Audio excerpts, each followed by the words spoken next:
Okay, let's jump into Married at First Sight, Season 20, Episode 15, Review and Recap with your girl Shannel. Now, on this episode, baby, we just had our group session with the matchmakers where they really made sure that the couples are ready to build a solid foundation.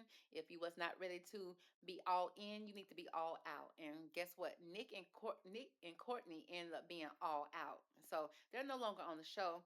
So we started off with all the couples. All the couples, told what they went through this week and everything like that. And then so the show starts off first with Sean and Nikki, baby. They over there doing the cha cha slide, or baby, their version of it. Okay, I don't know what they was over there doing, baby. It was a little mix of electric slide and two stepping and a little doing the WAP and doing the Cabbage Patch Baby with no music, okay? And then they end up kissing at the end. So what I really see with them doing that is that they're trying to have fun with each other, the best that they the best of their ability, because they're not really fun people. It's almost like when you go to a corporate party, you're not really gonna party like you would party at a traditional party. You just having a corporate party. So they were just having a corporate party over there. And so they was, enjoying themselves, and then they gave each other a kiss at the end. So that was kind of cute, I guess. And then we go straight over here to Mecca and Belle, who are at the bar. They having drinks. They was talking about playing board games, but they were saying that they never get to play the board games because once they start playing board games, they start touching on each other. The next thing you know, I guess they doing the do. So they laugh about that, and so you can tell that they're having date night, so they're trying to be intimate as well. And then we jump over here to Devin and Caitlin, who are FaceTiming his grandmother, well, his great grandmother, which is showing that they are trying to integrate community into their relationship. So they're taking their relationship to the next level. And Caitlin asks his grandmother about what is something that you can tell me about Devin. And then she started talking about how Devin was in the marching band. Devin pulled up a picture of him wearing the marching band hat and stuff like that. And then so Caitlin thought that was cute. And so that was really nice that, he called his great grandmother, who's still here with him. And she's very supportive of the relationship, because she loves her grandson. That's what I took from it. So they are definitely moving things to the next level. I thought that was cute for them. And then we go over here to Cameron and Michelle, who go and visit her aunt. Now, her aunt, she said her aunt raised her, because her mother had to work most of the time, so she was raised. And then when you see the couple, the aunt and her husband, it reminds me of Michelle and Cameron. Okay, you could tell her aunt is like a Vietnamese type of a Vietnamese woman. Okay, she's an Asian woman, and her husband was a white man. And so they went into their household. You can tell that they're a happy little couple. They've been together for a long time. Michelle's auntie has gray hair, beautiful gray hair. A full bob, okay, and then the husband got gray hair with a full bob too, baby. Okay, so they ain't stressing each other out. They got a head full of hair, so that was cute. And they was cooking dinner. They served them plates, and then they was asking questions. They was asking questions to Cameron about, what did he like about Michelle. He said that he really do like, the fact that she's very supportive, and especially when he didn't say the depressed part, but he like when he's down and out, she knows how to be very optimistic to make everything better and stuff like that. And they was like, okay. But the uncle was looking like, well, he gave a look like, well, her job ain't to bring you out of the dark hole. Okay, you don't need to be in no dark hole because she's a very positive person. That's what I took from the way he looked at him. He didn't say it, but that's how he kind of looked at him. And so, and Cameron was like, Auntie, tell us about how you guys met and, your relationship, how y'all got together. And the Auntie was like, we've been together since high school, but her mother did not want her with him, because her mother was trying to set her up at prom with a 24-year-old Vietnamese man. And she said no, she ran away. She said she didn't want to be with that man, even though that man had a good, stable career and he, was going to school to be some type of neuroscientist or something like that. But she didn't want that. She was already in love with her man over there, her man. And then so they said that they went through a lot of adversity to be together, but they stood tall in their relationship and they stood together and they still together. So Michelle thought that was, uh, uh, kind of like something that she can kind of look forward to when it comes to her and Cameron. She wants that type of relationship as well. Now, then we go over to Felipe and Tori because they have a meeting with Paul. They got to meet up with Paul, and because it's their time, because they got some issues over there, and Paul is the one to help them with it. So they go in, they greet Paul and everything like that. And then Tori starts off. She was just saying that she feels that Felipe is emotional manipulative, and Paul said that Felipe is. She was like, "Do you really believe that?" He said, "Let's hit on that a little bit. Let's hit on that." She was like, "Tori, do you truly believe that Felipe is being manipulative?" And she said, "Well, I can't honestly tell you if in his heart of heart that's what he's trying to do. I can only speak about how I feel about what he's doing."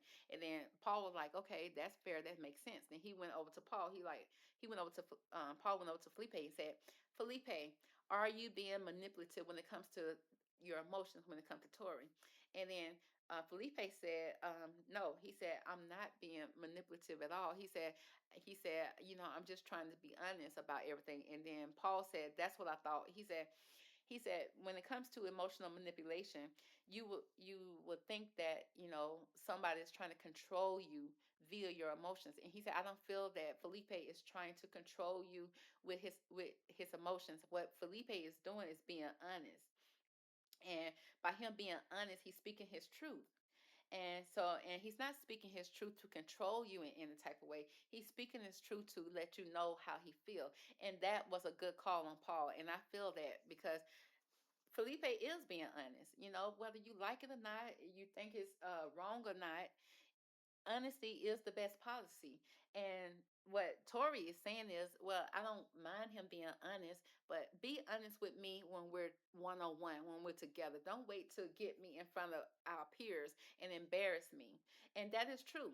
But I don't think Felipe have the balls to be that honest with Tori like that, because he don't know how she'll react. But then when he gets in front of the matchmakers, I guess he feel like it's a safe space. And then it's something about him saying stuff like that I feel like he wears as a badge of honor as well. And I feel like he kind of proud of that. He kind of proud of, "Oh, look, I can get women," or, "Look, I want to cheat. Look, I'm a bro. I'm a bro." And that's weird too. It's like Felipe needs some type of counseling though. So he said, "What about the indecisiveness that you speak about?" Paul said, "Let's speak about that too." And then so Tori was like, "Yeah, she feel like he is withdrawing, or not being very helpful when it comes to their relationship with the indecisiveness." And that's going to cause Tori to withdraw from this relationship. And then Paul said, "Well, Felipe is very definitive when it comes to trying to make this relationship work, but is very indecisive about staying in it." Again, Paul is reiterating to Tori that what you picking up from Felipe as being indecisive is actually him saying that he's indecisive about the marriage. He's indecisive about the relationship, not really indecisive about Tori, because he said that he likes Tori, he wants to be with Tori. It's Tori that's keeping him in the relationship, but it's the marriage part that he's indecisive about. And Paul called that out. He said, "No one can be," and then he just been real. He said, "Honestly, nobody can be 100% decisive when it comes to relationship." Because he asked, he said, "How many marriages end in divorce?" And then Felipe said 50%. He said, "Right." He said, "Out of the 50%, how many people want to be married until death do you part? Isn't that the goal?" He was like, "Yes, that's the goal for most people who want to be married. But even though that's the goal, no one in that relationship or any relationship can say that's 100% gonna happen, because someone can pass away, somebody can leave, anything can happen, because he said tomorrow is not promised to you." And that is so beautiful. He said, "Only thing you have to is today." He said, "If you have today to make things right, you have a possibility of having tomorrow. And if you're lucky, you can have the following day." He said, "But the key to anything in life is living one day at a time." And he said, as long as you know that you're making a decisive decision to be in your relationship today, that's all you need to worry about. He said, because again, tomorrow is not promised to anyone. Even if your intentions is to stay married to death, do you part, that does not mean that that is what's going to happen. And that was a key right there. That was a mic drop for me. I feel like we can take that into even our real life, because sometimes you get so stressed about life, the future. You get stressed about what if I can't do this and this, that. What about today? All we have to do is worry about today. And today we got it together. Today the bills are paid. Today everyone is healthy. Today everyone is happy. Today we are together. Today is all that matters. And then when tomorrow comes, if you're blessed to have tomorrow, then you work on that day. That is your today. And I said, Paul, you are so smart. Paul is so smart and so intelligent. I want to know who is Paul's wife, because she is a lucky woman. That's if Paul is implementing everything. And I believe that he is. Paul just is so smart, and I think he's perfect for this show. So he said, because you only have today, tomorrow is not promised. And he's just saying that right now Felipe is choosing you, Tori. He's not trying to control your emotions and be manipulative. He's just really speaking his truth. And so they hugged and they understood it. And Felipe finally was being heard and seen.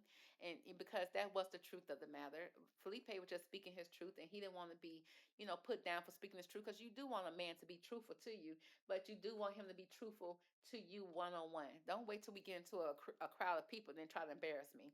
So I feel like they finally saw eye to eye on that, which was good. So then we move over to Marissa and Adam. Adam is holding Marissa, spinning her around while kissing her. Now I'm thinking, oh, Adam done took her over there to Paris, baby. They in Paris in front of the Eiffel Tower. They over there just living life on the fullest. Girl, no. He put her down, and then when he put her down, girl, all they is on the back porch, babe. They on the patio at their apartment. I'm like, Adam, so he's so ridiculous. But they sit down to have dinner after they kissing over there, spinning around for no reason. Marissa have on some type of trench coat for what, I don't know. You at home, girl. Why you got on the trench coat? But either way, that's what threw me off. But so they was on the patio spinning each other, spinning and kissing. He put her down. They sit down to dinner. It seemed like they had hired the cook to come in and cook for them. And then so the cook had cooked this big old gigantic steak for Adam, and it looked good. Like I would have had mine a little more medium. His was a little too rare for me, but he was over there tearing it up like an animal, baby. And Marissa said that he been giving out icks lately. He was giving out an ick when he was over there trying on those Goodwill specials, t-shirts and shirts and blouses he was trying on that time. She said that was an ick for her. And then she said the way he was over there chowing on that steak, that big old T-bone steak, I mean the biggest T-bone I've ever seen. And he was chowing on that. She said that was giving her the ick factor. And he asked her, he was like, um, he said, is there anything that is giving you the ick about me? And she said, yeah. And he was shocked, like, what, me, Adam, giving you, Marissa, the ick? Yeah. She was like, yeah, you've been giving the ick for a long time. And I'm glad that she's stood up on that. Then they started reminiscing a little bit on their wedding and their honeymoon and stuff like that, so that put a smile on their face. And again, they're not being too deep. They're not being deep at all. But baby, at this point, we can't, you know, we can't expect that from them at this point. So then we move over, to Sean and Nikki. So they go wine tasting, and they was playing games. So and in the games of the wine tasting, he was like, okay, he said, let's do Lady and the Tramp. I'm gonna put this in my mouth, and I want you to bite it out of my mouth. Nikki started looking like ill. That's the look she gave, like ill. But she's like, okay, I guess I will. Because I would have said ill too. I'm like, no, Sean, no, Sean, I don't want to. I don't want to. But she went ahead. She was a team player. She did it. And then when she bit it, and he was like, well, what did that remind you of? She's like, well, that reminded me of peppermint patties. He like, ill, peppermint patties. And I agree with Sean on that. Like, who like a peppermint patty, girl? Like, what? Those things are so nasty. But she was like, yeah, that's one of my favorite candies and stuff like that. So speaking of candies, he started telling a story about how he was a little boy and he loved candy. He wanted a lot of it. So he went to the candy man store, and he stole a lot of penny candy, stole a lot of it, knowing he didn't have the money. He went back home. His mother saw him steal the candy, and saw him with the candy. She was like, where you get that from? He was like, I got it from the store. And so she knew he didn't have no money, so she made him take it back and apologize and stuff like that. I think a lot of kids have that so-called story that they tell. I hear a lot of people tell that particular story, but it's like, why y'all always somewhere stealing? But either way, that's his story too. He's sticking by it. And then so after the situation right there, they go home, and they was in their robes and stuff, so they started kissing and stuff like that. And then so they went in the back room. He went in the back room, she followed him back there, and then I guess they went down and got intimate, baby. He came out with his you know what, hanging and dangling, swinging in the wind, baby. And he covered it up just a little bit for after we done saw it. He covered it up. And then he grabbed something out the refrigerator, which probably could have been water or wine or whatever. And he went back in the room with Nikki and closed the door. And then um, he said got okay, so they got intimate while they was in robe. Nikki was over there kissing on him. She was smiling. She was happy, So it's something that Sean is laying down in the bedroom that's giving Nikki the smiles now. Now she's feeling sexy. She's feeling good right now, which is good. So you can tell that their relationship is advancing to the next level. And then we go over to Devin and Caitlin, who goes to meet out with her dad at his favorite restaurant. So they pull up on the dad. The dad gets up. He hugs Caitlin. She was so happy to see her dad, and then the dad hugs Devin. He was happy to see Devin, you know. And so the dad was happy to see both of them. And so the dad claims that Caitlin can be very moody. And I feel like she gets that moodiness from him. That's why he know. So he said that, yeah, when she's moody, you kind of got to go with the flow of things. Don't let her sit in her moodiness too long. But sometimes you got to give her space. And then sometimes you got to know when to go in and lighten up the situation. He said that Caitlin said that when her dad speaks like this and gives these type of advices, that he is the dad that she loves and enjoys, which kind of sent me up a little side eye, like, okay, so it's like when he is doing this type of conversation or having these type of advice for you guys, he's the ultimate daddy. But then, just like the dad said with her, he could probably be moody too. And when he's moody, he could possibly not be so much fun to be with. But again, at this time, he was in a good mood. He was telling Devin that, sometimes you got to sacrifice some things when it comes to relationships, because he said that when Caitlin moms wants to go to all these little stores and these antique shops, he said he don't really like that at all. He said he'd rather take a bullet, for in the head for that. But instead, he said he goes because he knows that she enjoys it, which it makes him enjoy it. So he said he does the same for Caitlin's mom. So sometimes you got to do that for her. But Caitlyn came out and said that she admits that she don't need a man. She don't need a man and stuff like that. But she got to realize that sometimes she got to make Devin feel needed. Even though she's so called on needed, but she know that he does. So she said she willing to compromise and do the things that Devin needs to feel like he's the man in the relationship, because she said she used to being a man. Okay, she's a man, but she said she's working on that. And when she said that she used to being the man, and the daddy gave a look like, yeah, you doing too much. Like he disagreed with her. Like, yeah, I don't like that about you. That you know try to be the man. It's like he sided with Devin on that. Like, yeah, that's too much. You don't. He gave her that look. Like, yeah, don't do that. That's not cute. That's not what you need to be doing as a woman. And then when Devin spoke up, he was like, yeah, he said, because I want to stand up and be the man. I want to, do what a man's supposed to do. And the dad agreed, like, yeah, either way it go, you still got to be the man in this relationship. You got to stand up and play the part and don't allow Caitlyn to do it. So the daddy said that in so many ways. So it's like he understood Devin's side and he understood Caitlyn's side. So daddy was really being on point right there. I give that old daddy thumbs up on this meeting, because he really did, set the tone and show that he do approve of this relationship and he support both of them. So next we go back over to Tori and Felipe. Now they on date night now. So they go to this sauna that's on the marina, which is kind of different. So they go into this sauna that's lit up, that's windows all around, but they own the shore. They don't own like where you would park a boat. I don't know. That's weird. But they went in there. They enjoyed it. They had an intimate moment. They was hugging up on each other and things like that. Tori said that she wants to hear his emotions too, in order to feel safe. And then he said that, yeah, he gonna have to. He didn't think that she would want to hear his emotions and stuff like this. She's like, yeah, in order for me to feel safe, I need to hear it, because right now you showing your emotions in a group setting, which is not making me feel safe. I feel like I'm in the dark.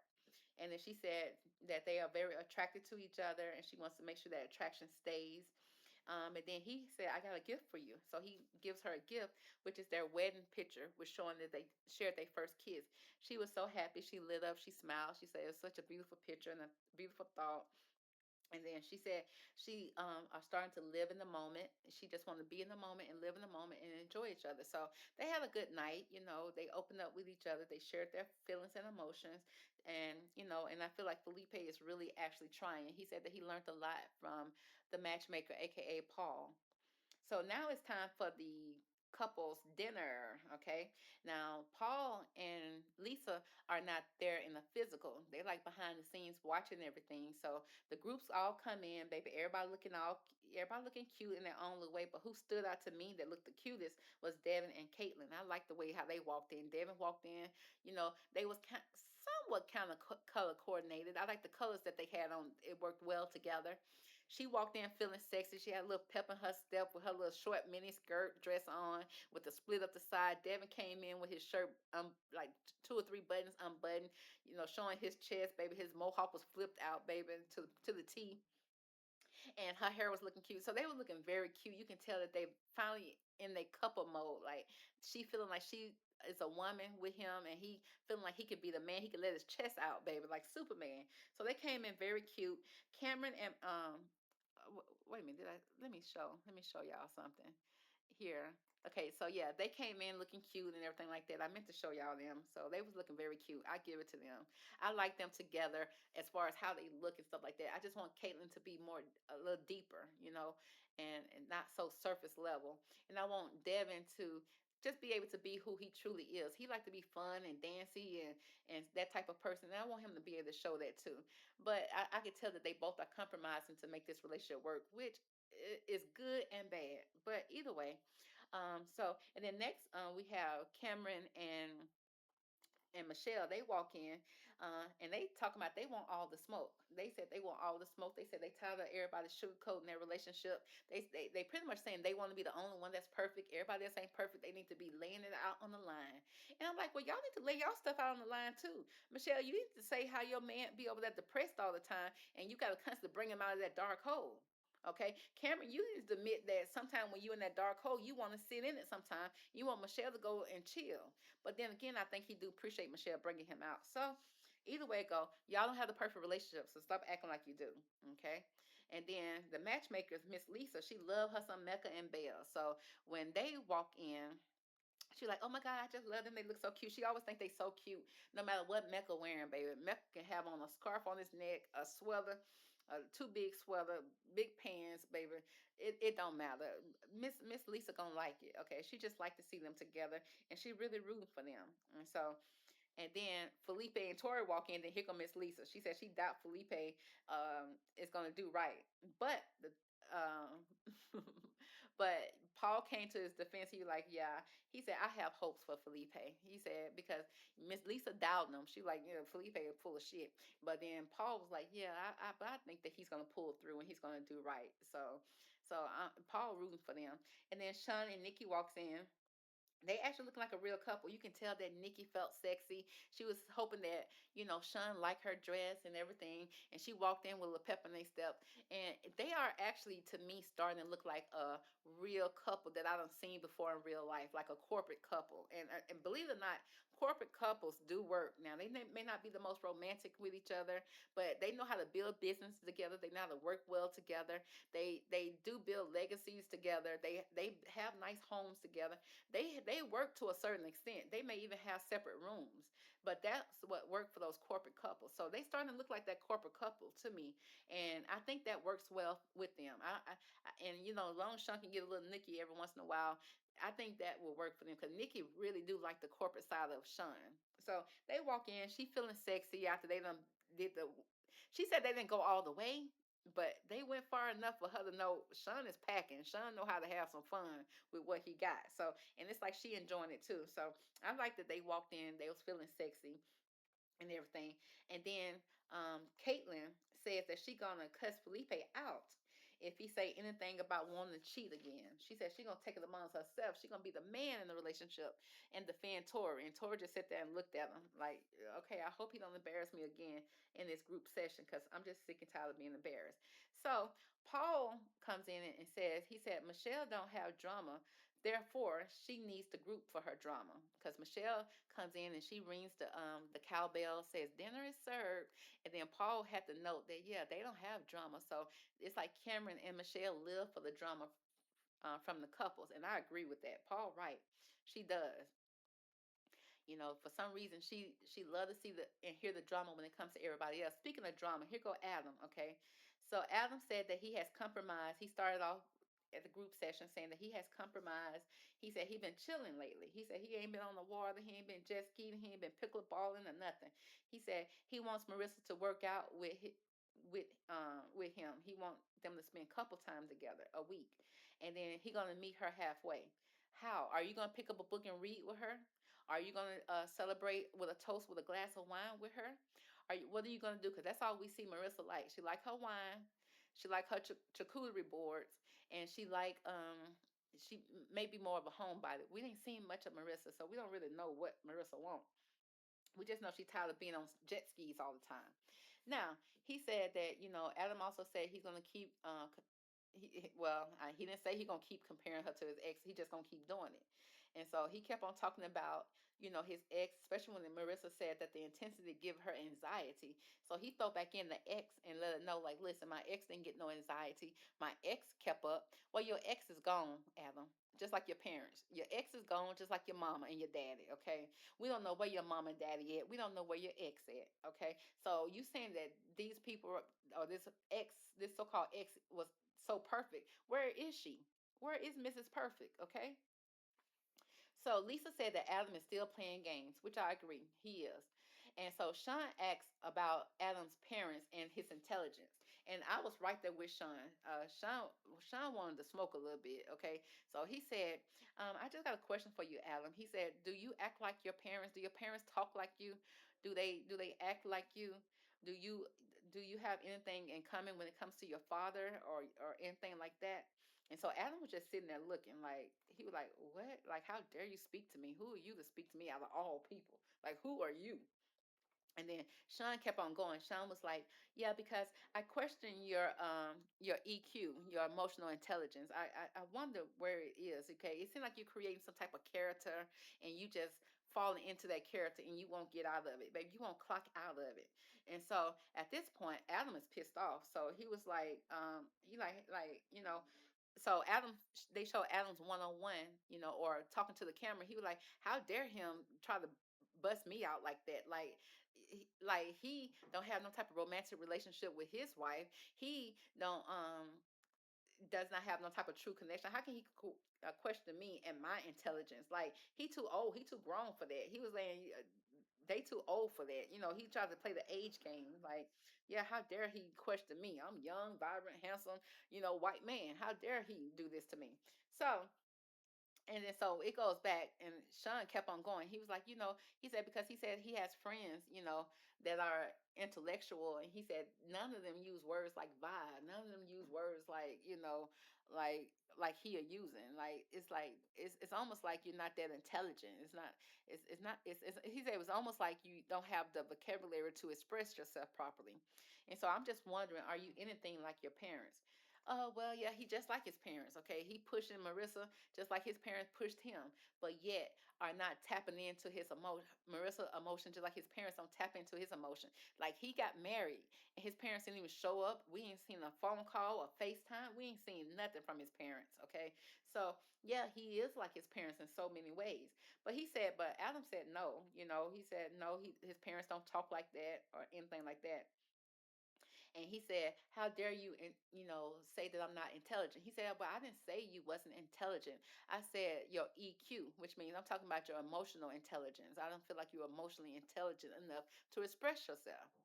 And then so, and then Felipe jumped in it, and he asked Marissa about communication with Adam. He's like, "Well, do you feel like you communicate well with Adam? Is everything good on your as far as your opinion on Adam and his communication?" And then so Marissa like, "Yeah."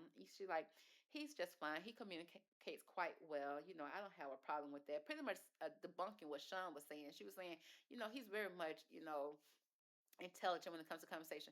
Marissa, are you even intelligent when it comes to it? Because, like I said, you telling me that the way that your man is giving you anxiety and stressing you out, and yet you think that's a healthy relationship. You guys do not have deep conversation, even though you think that you do. Y'all don't have deep conversations at all, and he is not one time asked you a question about your deep thoughts or what you like or what you he know what you dislike, which is what he like, and he don't care about that.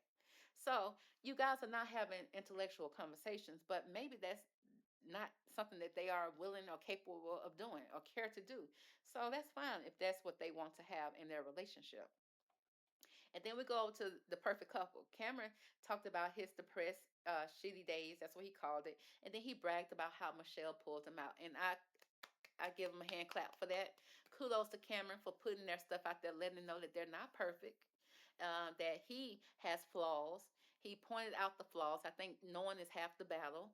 And he also said that she's the type of person that didn't allow him to sit in it. He brought that she's a ray of sunshine that he needed. And so I really do applaud him for doing that, because he could have continued to act like he was perfect, but he didn't. So then they moved on to Bella Jolie and her man Mecca. Okay, Mecca said that the bond is getting deeper and deeper, which surprised him. It's like, Mecca, please do not embarrass this lady again. But Mecca can't help it. He said uh, Bella said that they are very comfortable with each other. Okay, and then Sean asked about love. Have you guys said the L word? And then Mecca said, "We are not in love." He said it so prominent, so dominant, so he was very positive about. Yeah, we are not in love. He stood on that. Okay, he said Belle said that they have love for each other, though. So she's trying to make it better. And then he was like, "There's pressure around saying it, but feels it." Okay, and he said that he will say yes on the decision day. He said they both made a decision. We're gonna say yes on decision day. I don't know, honey. Listen, I think you guys are a beautiful couple, but Mecca, you are so wishy-washy. You are so up and down. You are so not solid on where you stand on nothing. And I have a problem with that, because Belle do not need that toxicness. She already taking in your trauma and your drama and collecting it as her own. And she trying to relate to you just for you to throw it back in her face whenever you're upset. And to also get in front of the couples and start to act like what you guys have is not what you guys have. At one point you was starting to feel love for her, but now all of a sudden you very definitive about, no, we are not in love. We are not in love. And then Belle had to come back and say, but we do have love for each other. And it's just like, I'm so sick and tired of Mecca and his issue. It's like, Mecca, go back over to your daddy, okay? Go back over to your daddy and receive the type of treatment that you over here trying to give Belle, because that's not cool. So we move on to Sean and Nikki. Sean said that he was far from a yes when it comes to a decision day, but now he is close to a possible yes. He said that he was vibing, but then Adam said, hold up, you can't use that word because you just got to call me ignorant for using it. So don't you say it. He said, you're right, I can't say it. And then Adam said he don't buy that they're a perfect story, and because they are sitting 16 feet apart. So now Adam feel like, no, buddy. You don't sit there and call me and my girl out. Now I'm about to call you and your old lady out. And so he said, no, I'm not buying this story that you guys have this so-called perfect relationship. That's a lie, because look at how you sitting. You guys are sitting so far apart, it's not even funny. And then Sean said, well, there is a pillar here that's blocking us from sitting together. But yeah, I get what you're saying. And then Nikki said, well, things have changed, and the intimacy that they share was very nice, and that the sparks are definitely flying. And so everybody in the couple, baby, all the couples started looking around like, yeah, do we buy this? Do we believe this? And they don't. But I do believe Nikki when Nikki says this, because it is. I can see it. Because again, after whatever Sean did to her the other night, Nikki liked it. Nikki said that now she's feeling it. She said it's starting to happen for her, and that she's happy to go down that lane with him. And she can't wait, for to see what's next, what's around the corner. When it comes to Sean. Now, what I'm picking up in this moment is that now Nikki is starting to get on board with Sean a little bit more, and Sean with him saying that it's a possible yes for him, which means Nikki probably didn't throw it back or toss it back or do it the way that he liked it to be done. Now he probably was happy to get it, whatever it was that they did. I don't know what it is, honey. She said they didn't actually do it, but they did something, and she said it was very nice. That's what she said. Sean never confirmed it was very nice. Sean just happy that maybe it was a mutual masturbation that he requested. I don't know. But Sean said as long as he got his rocks off, he good. But he said it's a possibility that he may not say yes. And it's a possibility that he may say yes, which means I think the role is starting to reverse here and starting to turn. Okay. Nikki is starting to feel him now. And I think that he is starting to kind of lean back like, yeah, maybe this ain't gonna work. But then here come old Mecca baby. Just jumped in. He was like, well, do you think that you're attracted to her? He volunteered this. Mecca said he don't see it though. He don't see that there's some type of attraction here, and he volunteered that he wasn't attracted to Belle. He's like, because I'm gonna be honest with you. He said because when I got married to Belle, I wasn't attracted to her at all. No, there was no attraction there at all. He said that yeah, there was none at all. And then Belle was like, what? She started whispering in his ear. She's like, you wasn't attracted to me? He said no. Mm-mm. And then so she was like, "Oh my God!" She couldn't believe it. She's like, "This is her first time hearing that she didn't know." She was like, "Where did it come from? What is it?" Well, okay, Belle, yeah. I didn't know he wasn't attracted to you either. He just let it be known, just out the blue, volunteered it, hurt your feelings in front of everybody. But at the same time, I know he did feel rejected because you didn't kiss him. You didn't let him kiss you on the lip or something like that, which you didn't have to, girl. But you was married at first sight. You could at least gave a little kiss on the lips. Okay. That wouldn't have not killed nothing. So I'm not blaming it on Belle, but she's not 100% faultless. Okay, she kind of goes back and forth too, because like I said, when he was asking about love that time on her birthday, she was like, well, I'm on Friendship Boulevard, when she not on Friendship Boulevard. She knows she over there on Love Boulevard, but she was too scared to say it. And that's why Paul said you need to name the thing a thing. If you are in love, say it. Okay, because by you saying that you on Friendship Boulevard, now he pulling back. Okay, so that's what they do. They be on this seesaw type of ride. They got this seesaw type of relationship where they're never on the same page at the same time. And then um, Paul said, "Oh, that's devastating right there." And then Lisa was like, "I agree," because Lisa all for Mecca, but she said that when he volunteered that he was not feeling or he was not attracted to Belle like that, Lisa was disappointed in Mecca. Paul said, "Oh, that's devastating." He was embarrassed for Belle. It was like that was ridiculous. Belle was embarrassed. The matchmakers was embarrassed for her, and now she feel like, "Oh my God, I'm not even pretty enough for this man." You're not really pretty enough for me. That's what she felt that Mecca is saying. And so insecurities on 10 right now, as they should, because I don't feel like you can trust Mecca, because Mecca not secure in how he feel. He don't never stand on his feelings for real at all. So next we go over to Devin and Caitlin, honey. So Devin said that everything is good. Caitlin said that she is advancing the intimacy. And then so that's when they jumped on her. They were like, girl, who you think you is? Felipe started off. He was like, Felipe said he would never marry someone unless he was intimate with them. And then the whole table kind of agreed. Everybody was like, yeah, I mean, they didn't say Felipe stop or nothing like that. And then Adam jumped in on Felipe to throw Felipe up under the bus. He said Adam threw the question back at Felipe to ask if he could ever stay married, because you talking about you won't marry somebody because they didn't being intimate with you, but after they be intimate with you, will you stay married? And then so Felipe started laughing, talking about some F you and stuff like that. They was joking back and forth, bro code type of stuff. And then Michelle, girl, out of all people, Michelle popped up on the scene, and she was like, "Well, I can tell you now that I wouldn't marry anyone that I wasn't intimate with," which means her and Cameron done got down. They done got busy, okay? So she said, "Yeah, if I wouldn't marry, you actually did marry somebody that you wasn't intimate with because y'all got married on first sight. Y'all was strangers. So that's a lie, Michelle. But what she's saying is she wouldn't stay married to Cameron if they was not intimately connected in some kind of way." And then here come Mecca come in. I agree. Yeah, I agree. He's like, I'm not gonna stay married to somebody that I'm not hitting it and quitting it with. I'm not getting down in between the sheet with. So he said he's not doing it either. So most people kind of agree with what Felipe is saying. Matter of fact, a lot of people agree with Felipe, even though they think that the way he does say things is inappropriate, a lot of people agree with him. And then so Caitlin said, "Oh my God, you guys are being childish. That's childish. Like that's not the only thing that you should be dependent on in a relationship." And I'm like, "No, Caitlin, I think you're the childish one. You know, you the one that's swifty. You the one over there talking about Harry Potter. You the childish one, girl. Okay. Now, yeah, if you're not ready to spread it open for him and pop it back for him, I get it. Okay, that's on you. You can move at your own time."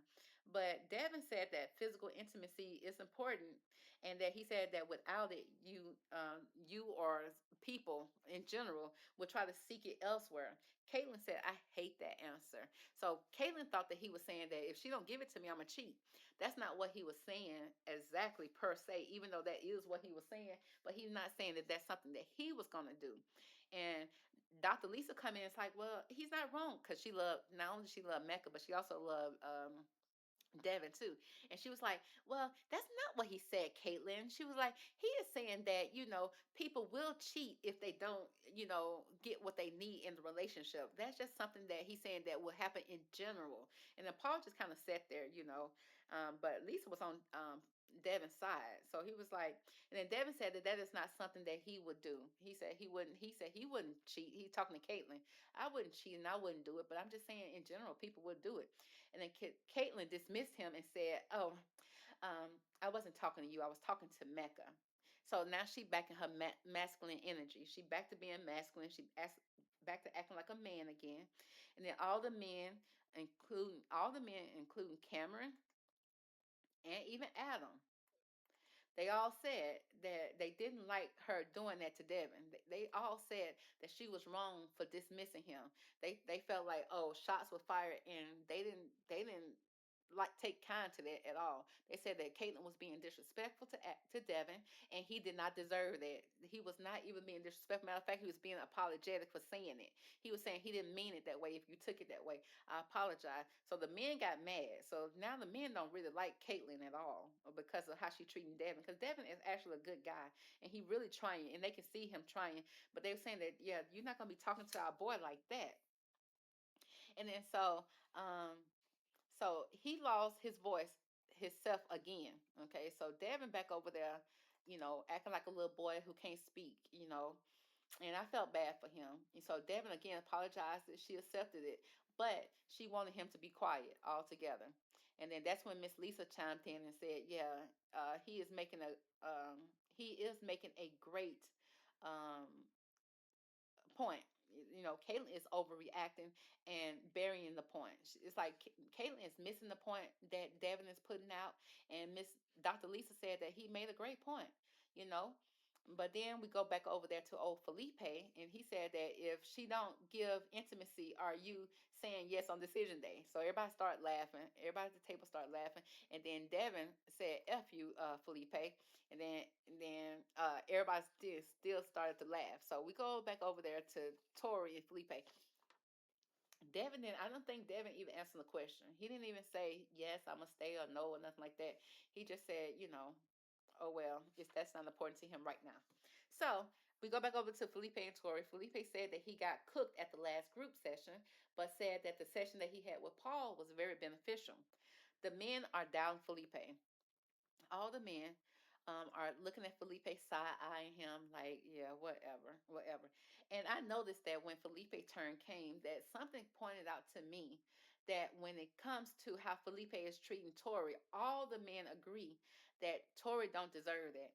I believe that Tori is the ideal mate. I believe all the men would have been more than happy to be matched up with Tori, because Tori is beautiful.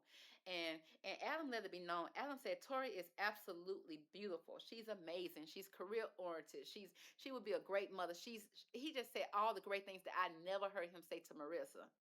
Adam said this, and then Cameron came in and was saying like, yeah, she's such great, and I don't know why she putting up with this clown. Your husband is a clown. I mean, they just started dogging Felipe. Mecca even came in. Mecca chimed in. It's like, yeah, he don't know if he want to be married today, tomorrow. He's not committed at all.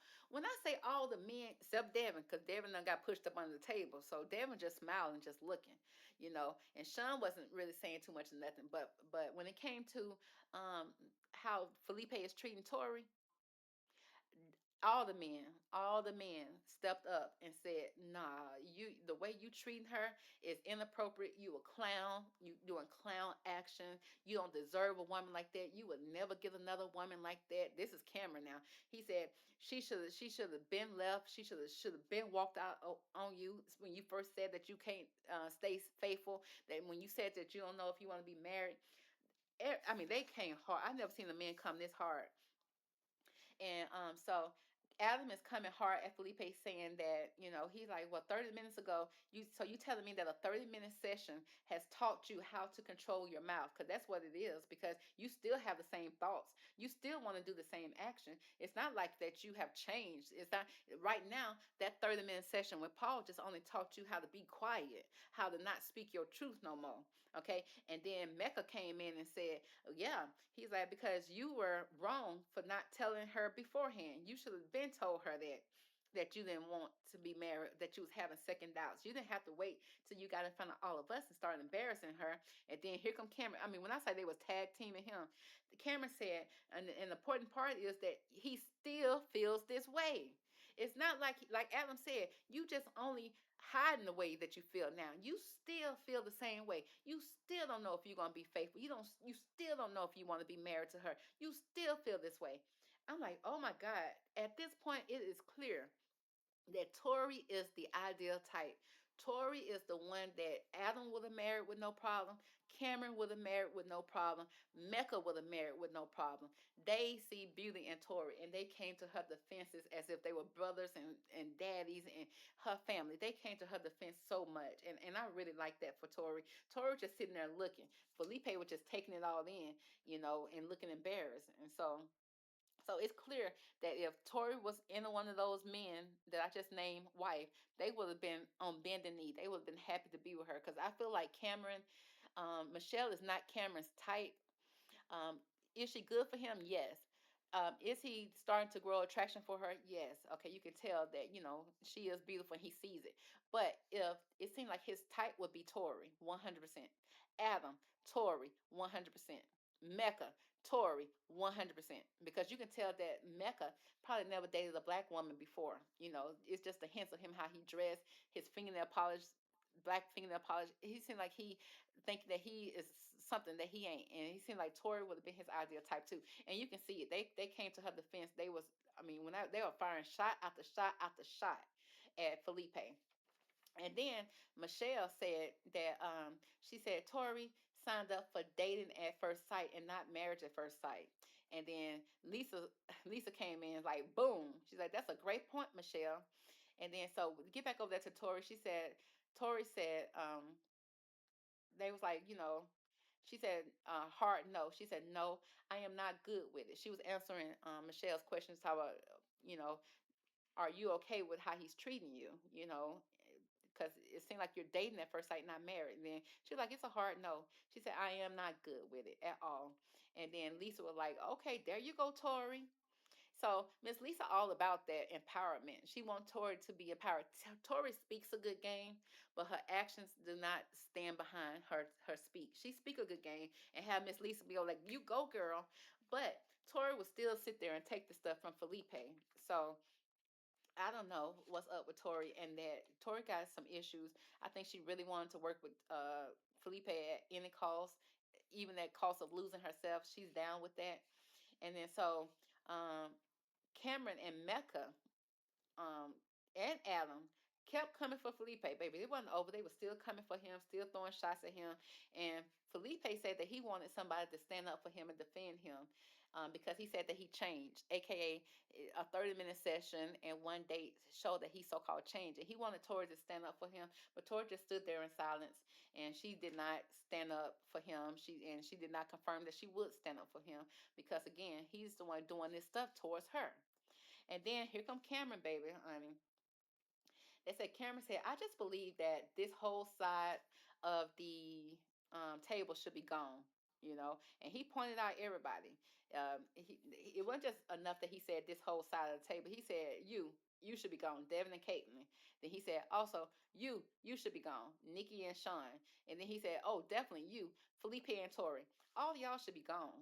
Okay. And then here come Mecca gonna come in. What, the whole side? Agging it on the whole side. And then Cameron was like, yeah, the whole damn side. He said none of these people should belong to be here at Married at First Sight. None of them are working on it. The whole side should be gone. And said then the cameraman single-handedly pointed out each of the couples individually. He said next week is the couples retreat, baby. We're gonna see how all these people get along at the couples retreat. Everybody's gonna be able to see how each couple is truly in real time, real life.